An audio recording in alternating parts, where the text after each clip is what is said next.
In a moment that will undoubtedly reverberate across the nation, America's new president, Donald Trump, was met with locked doors at a prominent church during what was supposed to be a symbolic gesture of unity and reconciliation.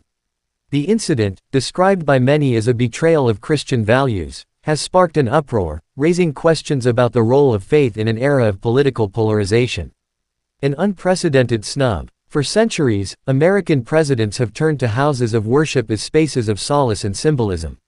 From Abraham Lincoln's invocation of divine guidance during the Civil War to Franklin D.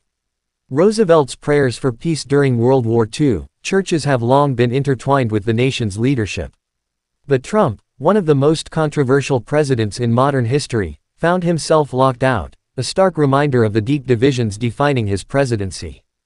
Critics argue that the church's decision was a blatant act of disrespect, not just to Trump but to the office he holds. This is unprecedented, said a political analyst. Regardless of personal feelings about the man, to lock the doors on the president is to lock out the very symbol of democracy. It's a dangerous precedent. A nation divided. Supporters of the church, however, paint a different picture. They claim the act was a stand against what they see as the exploitation of faith for political gain. This is not about Donald Trump as a person, one churchgoer said. This is about protecting the sanctity of our spaces from becoming props in a political spectacle. Yet, many fear this act will deepen the cultural and ideological divides tearing at the fabric of the nation. Critics argue that religious institutions, meant to be beacons of inclusivity, are becoming battlegrounds in America's ongoing identity crisis. Historical echoes. The scene evokes historical moments of exclusion and defiance, from the Protestant Reformation to the moral battles of the civil rights movement. Trump's locked-out moment feels like a flashpoint in the broader struggle between tradition and progress, power and accountability.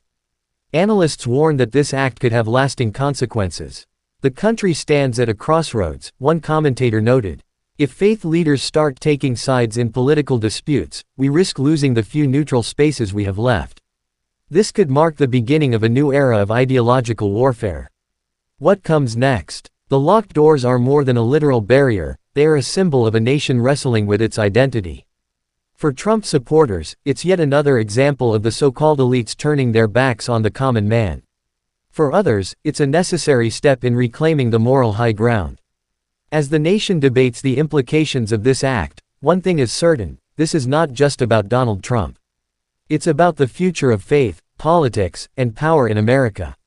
Will churches rise above the fray, or will they become yet another stage for political theatrics?